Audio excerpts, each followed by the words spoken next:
കൂട്ടുകാരെ, നമ്മുടെ SSLC chemistry ഓണ പരീക്ഷയ്ക്ക് നിങ്ങൾക്ക് പഠിക്കാനുള്ള വളരെ ഇമ്പോർട്ടന്റ് ആയിട്ടുള്ള ഒരു ചാപ്റ്റർ ആണ് nomenclature of organic compounds and isomerism എന്ന് പറയുന്നത് അല്ലെ.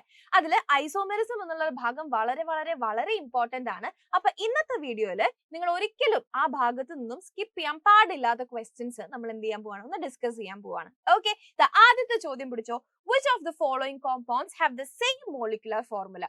അതായത് താഴെ കൊടുത്തിരിക്കുന്നവയിൽ ഒരേ തന്മാത്രാവാക്യമുള്ള സംയുക്തങ്ങൾ ഏതാണെന്നാണ് ചോദിച്ചിരിക്കുന്നത്. അപ്പൊ നമുക്ക് എന്ത് ചെയ്യാം, സമയം കളയാതെ ആദ്യത്തെ ആളെ നോക്കാം. ആദ്യത്തെ ആൾ ആരാടാ?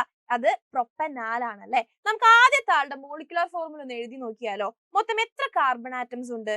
1 2 3 3 കാർബൺ ആറ്റംസ് ഉണ്ട്. എത്ര ഹൈഡ്രജൻസ് ഉണ്ട്? 3 4 5 6 6 ഹൈഡ്രജൻ ആറ്റം, പിന്നെ ഒരു ഓക്സിജൻ ആറ്റം അല്ലെ. ഇനി രണ്ടാമത്തെ ആള് നോക്കിയേ. രണ്ടാമത്തെ ആള് പ്രൊപ്പാൻ 1 ഓൾ ആണല്ലേ. 1 2 3 3 കാർബൺ ആറ്റം ഉണ്ട്. 3 4 5 6 7 8 8 ഹൈഡ്രജൻ ആറ്റം ഉണ്ട്. 8 ഹൈഡ്രജൻ ആറ്റം ഉണ്ട്, പിന്നെ ഒരു ഓക്സിജൻ ആറ്റം ഉണ്ട് അല്ലെ. ഇനി നമുക്ക് മൂന്നാമത്തെ ആളിലേക്ക് നോക്കാം. മൂന്നാമത്തെ ആളില് 2 കാർബൺ ആറ്റവും 6 ഹൈഡ്രജൻ ആറ്റവും പിന്നെ ഒരു ഓക്സിജൻ ആറ്റവും ഉണ്ട് അല്ലെ. നാലാമത്തെ ആളിലോ 3 കാർബൺ ആറ്റം, 3 4 5 6 6 ഹൈഡ്രജൻ ആറ്റം, പിന്നെ ഒരു ഓക്സിജൻ ആറ്റം. ഇനി നോക്ക്, ഇതിൽ ആർക്കൊക്കെയാണ് ഒരേ മോളിക്കുലർ ഫോർമുല ഉള്ളത്? നോക്ക്, ആദ്യത്തെ ആൾക്കും നാലാമത്തെ ആൾക്കും അല്ലെ. ആദ്യത്തെ ആൾക്കും നാലാമത്തെ ആൾക്കും ഒരേ മോളിക്കുലർ ഫോർമുലയാണ്. അപ്പൊ നമ്മൾ ആൻസർ ഓൾറെഡി കിട്ടി. ഇതാണ് നമ്മളോട് ചോദിച്ചത് അല്ലെ. ഒരേ മോളിക്കുലർ ഫോർമുല ഉള്ള ആരാണെന്ന് കണ്ടെത്താനായിരുന്നു ക്വസ്റ്റ്യൻ. അപ്പൊ ആദ്യത്തെ ആളും നാലാമത്തെ ആളും. അപ്പൊ നമ്മുടെ കറക്റ്റ് ഓപ്ഷൻ വരുന്നത് ഓപ്ഷൻ ഡി ആണ്.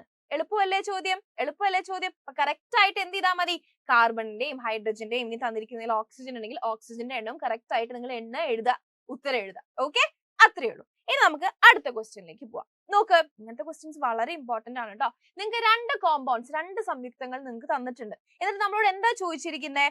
What type of isomerism do these compounds exhibit? മുകളിൽ നൽകിയിരിക്കുന്ന സംയുക്തങ്ങൾ പ്രദർശിപ്പിക്കുന്ന ഐസോമെറിസം ഏതാണെന്നാണ് ചോദിച്ചിരിക്കുന്നത്. ഓക്കെ, അപ്പൊ 2 പേരുടെയും മോളിക്കുലർ ഫോർമുല സെയിം ആണ്. Okay, molecular formula same. നമുക്ക് വേണമെങ്കിൽ ഒന്ന് ചെക്ക് ചെയ്ത് നോക്കാം. നോക്ക്, ഇതിൽ എത്ര കാർബൺ ആറ്റം ഉണ്ട്? 1 2 3 4 4 കാർബൺ ആറ്റം ഉണ്ട്. എത്ര ഹൈഡ്രജൻസ് ഉണ്ടടാ? 3 4 5 6 7 8 9 10 10 ഹൈഡ്രജൻ ആറ്റവും പിന്നെ ഒരു ഓക്സിജൻ ആറ്റവും അല്ലെ.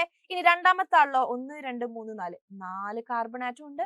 3 4 5 6 7 8 9 10 10 ഹൈഡ്രജൻ ആറ്റം ഉണ്ട്, പിന്നെ ഒരു ഓക്സിജൻ ആറ്റം. നോക്ക്, 2 പേരുടെയും തന്മാത്രാവാക്യം മോളിക്കുലർ ഫോർമുല എന്ന് പറയുന്നത് സെയിം ആണ്. ഇനി നമുക്ക് അതിലുള്ള നമ്മളുടെ ഫങ്ഷണൽ ഗ്രൂപ്പ് ഏതൊക്കെയാ നോക്കിയാലോ. ആദ്യത്തേത് ഒരു ഈഥർ ആണല്ലേ, ആൽക്കോക്സി ഗ്രൂപ്പ് ആണ് ഇവിടെ വരുന്നത്. രണ്ടാമത്തെ ആൾ എന്താണ്? ഒരു ആൽക്കഹോൾ ആണ്. ഓക്കെ, OH ആണ് ഫങ്ഷണൽ ഗ്രൂപ്പ് ആയിട്ട് വരുന്നത്. അപ്പൊ നോക്ക്, മോളിക്കുലർ ഫോർമുല സെയിം ആ, ഇവിടെ വ്യത്യാസം വരുന്നത് അവരിലുള്ള ഫങ്ഷണൽ ഗ്രൂപ്പിലാ. അങ്ങനത്തെ ഐസോമേഴ്സിനെ നമ്മൾ എന്തിനാ വിളിക്കുക? Functional isomers. ഓക്കെ, അപ്പൊ ഇവരെന്താണ്? ഇവര് ഫങ്ഷണൽ ഐസോമേഴ്സ് ആണ്. ഇവർ കാണിക്കുന്നത് ഫങ്ഷണൽ ഐസോമറിസം ആണ്. ഓക്കെ, ഓക്കെ അല്ലേ? ഫസ്റ്റത്തെ ക്വസ്റ്റ്യൻ സിമ്പിൾ അല്ലേ? ഇനി നമുക്ക് അടുത്ത ക്വസ്റ്റ്യനിലേക്ക് പോവാം. നോക്ക്, write the structural formula of the metamer of the compound 1. ആദ്യത്തെ കോമ്പൗണ്ടിന്റെ മെറ്റാമറിന്റെ സ്ട്രക്ചറൽ ഫോർമുല എഴുതാന്നാണ് പറഞ്ഞിരിക്കുന്നത്. അപ്പൊ മെറ്റാമേഴ്സ് എന്ന് വെച്ചാൽ എന്താടാ? മെറ്റാമേഴ്സ് എന്ന് വെച്ച് കഴിഞ്ഞാൽ അവരുടെ മോളിക്കുലർ ഫോർമുല സെയിം തന്നെ ആയിരിക്കും. പക്ഷേ ഇവിടെ ഇരിക്കുന്ന ഓക്സിജന്റെ ലെഫ്റ്റും റൈറ്റും നോക്കിക്കഴിഞ്ഞാൽ കുറച്ച് കാർബൺ ആറ്റം ഉണ്ട് അല്ലെ. കാർബൺ ആറ്റം ഉണ്ട്. അപ്പോ നമ്മളുടെ നടുക്കിരിക്കുന്ന ആളുടെ ബൈവാലന്റ് ആയിട്ടുള്ള ആ ആളുടെ അപ്പുറത്ത് ഇപ്പുറത്ത് ഇരിക്കുന്ന കാർബൺ ആറ്റത്തിൽ വ്യത്യാസം വരുത്തി എന്നാൽ ഒരേ മോളിക്കുലർ ഫോർമുല കിട്ടുന്ന ആൾക്കാരെയാണ് നമ്മൾ എന്ത് വിളിക്കുന്നത്? മെറ്റാമേഴ്സ് എന്ന് വിളിക്കുന്നത്. അപ്പൊ നമുക്ക് നോക്കാം, നമുക്ക് ആ നടുക്കിരിക്കുന്ന ഓക്സിജന്റെ അപ്പുറത്ത് ഇപ്പുറത്തുള്ള കാർബൺ ആറ്റത്തിൽ വ്യത്യാസം വരുത്തി നോക്കാം. ഓക്കെ, അപ്പൊ അങ്ങനെ വ്യത്യാസം വരുത്തുമ്പോൾ മോളിക്കുലർ ഫോർമുല മാറിപ്പോവരുത് കേട്ടോ. CH3 CH2 CH2 CH3. ഇയാളൊന്ന് നോക്കിയടാ, ഇയാളൊന്ന് നോക്കിയേ. എന്ത് ചെയ്തു? ഇപ്പൊ ഓക്സിജന്റെ ലെഫ്റ്റ് ഹാൻഡ് സൈഡിൽ 1 കാർബണും റൈറ്റ് ഹാൻഡ് സൈഡിൽ 3 കാർബണും ആയി. ഓക്കെ, അപ്പൊ നമ്മുടെ നടുക്കിരിക്കുന്ന ആളുടെ നമ്മുടെ ഫങ്ഷൻ ഗ്രൂപ്പിന്റെ അപ്പുറത്ത് ഇപ്പുറത്ത് ഇരിക്കുന്ന കാർബൺ ആറ്റത്തിൽ നമ്മൾ വ്യത്യാസം വരുത്തി. എന്നിട്ട് ഇവർക്ക് സെയിം മോളിക്കുലർ ഫോർമുല കിട്ടുന്നുണ്ടോ നമുക്ക് നോക്കാം. നോക്ക്, 1 2 3 4 4 കാർബൺ ആറ്റം ഉണ്ട്. 3 4 5 6 7 8 9 10 10 ഹൈഡ്രജൻ ആറ്റം ഉണ്ട്, ഒരു ഓക്സിജനും ഉണ്ട്. കണ്ടോ? മോളിക്കുലർ ഫോർമുല സെയിം ആയി അല്ലെ, മോളിക്കുലർ ഫോർമുല സെയിം ആയി, പക്ഷെ ഓക്സിജന്റെ അപ്പുറത്ത് ഇപ്പുറത്ത് ഇരിക്കുന്ന കാർബൺ ആറ്റത്തില് കുറച്ച് വ്യത്യാസം വന്നു അല്ലെ. ഇങ്ങനത്തെ ആൾക്കാരെയാണ് നമ്മൾ എന്തെന്ന് വിളിക്കുന്നത്, മെറ്റാമേഴ്സ് എന്ന് വിളിക്കുന്നത്. അപ്പൊ ദാ നമ്മള് ആദ്യത്തെ ആളുടെ മെറ്റാമറിന്റെ സ്ട്രക്ചറൽ ഫോർമുലയും എഴുതിയിട്ടുണ്ട്. ഓക്കെ, ഇതെന്ന് പറയുന്നത് ഇഥോക്സി ഈഥൈൻ ആണ് എങ്കിൽ ഇതാരാ, ഇത് മിഥോക്സി പ്രൊപ്പെയിൻ ആണ്.